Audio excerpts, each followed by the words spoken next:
So let's talk about leadership. And I thought this was a really interesting statistic. 94% of employees say they would stay at a company longer if it would simply invest in helping them learn. I mean, that's a huge number. It was from the Workforce Learning Report of the 2019 LinkedIn. 94% of employees say they would stay at a company longer if they would just simply get an investment into training, into development. So that's a huge, that right there says, okay, I know I need to focus on training. Training is an important element of what we do on a day-to-day basis. Yeah, awesome screen, Gina.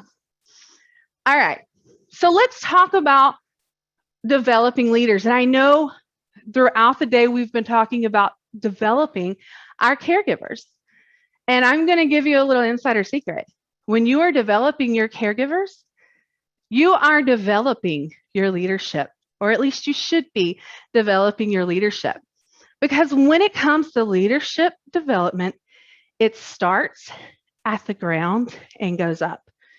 So from that initial orientation, whenever they come in and you're beginning to teach them and train them, that is when your leadership development begins. And that's so important to truly understand that. It's something we ask our action leaders all the time, and they can probably answer it when I say it, is what are we in the business of? What are we really in the business of? And so often we hear in, giving incredible care, helping seniors. Like I hear a lot of mission, passion driven responses. And yes, all of those are good. All of those would be correct because they're a product of what? Us developing incredible teams to truly be able to provide that consistent service of delivery, to provide that excellent care, right? We really do. It comes from our team. So by developing incredible teams is how we truly deliver that incredible service that we want to be known for. So let's talk about developing leaders. And let's talk about it from developing from the ground up. So right now you may say, hey, I want to develop leaders in my business, but I don't feel like I have the time right now. I don't feel like that I can stop spinning these plates over here to really develop my leadership over here. I'm too busy just trying to train new caregivers. I can't take on training leadership as well. Yes, you can. Because that orientation that you said that your team was doing, those new hires that you're training, that ongoing training for your existing team, that should be part of your leadership development. So let's really dig into that. What do I mean by that? So there's been a lot of discussion about orientation today, and Linda, she did an absolute fantastic job about developing learning ladders, or those teaching ladders. That's so important.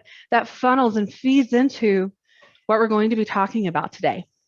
Because developing leaders from the ground up, I want you to ask yourself, and once again, you can get this workbook, you can do this at home, you can do it as we go through it, but list 3 of your current training focuses, right? Know what your training focuses on. And obviously compliance, policy, procedure, all of that's obviously a given. So that's one current training focus that we have. But whenever it comes to truly developing an incredible team and developing leaders, it has to go beyond just compliance, just policies and procedures.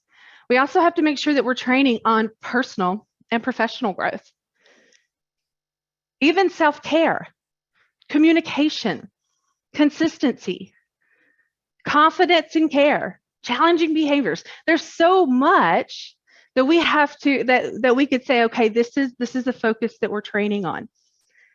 And it's important that realizing, hey, if my leadership, if it begins from this ground level, this entry level position, then I'm not having to cram all my leadership into a 6 weeks course when I decide to promote or hire office staff. because it is a whole lot easier to mold behaviors, mindsets, and culture than it is to change them. I'm going to say that one more time. It is a lot easier to mold behaviors, mindsets, and culture than it is to change them. Can I get an amen in the comments? And by providing tools and training and supportive accountability right from the get-go, like I'm establishing these expectations from the moment you walk into the door, then we are molding our mindset. We're molding our culture. We're molding our leadership from day one. And it's not costing us anymore. It's not really even costing us a lot more time. And the ROI is going to be a whole lot higher. So we can build a bench of leaders while supporting the established leaders that we have by making sure that we are providing those tools, training, and that supportive accountability. And your hierarchy structure and your growth ladder should have built-in elements of personal and professional growth. So I want you to go and download this workbook. You don't have to do it right now if you don't want to. But I want you to list 3 of your training focuses and then 2 ways that your current training is helping your team members grow personally, not just within your company, because it's very, very important. So, and by providing that entry-level training on professional attitudes and behaviors and critical thinking skills and building trust, how to represent your agency, how to communicate effectively with your team, you will begin developing that leadership from the ground up.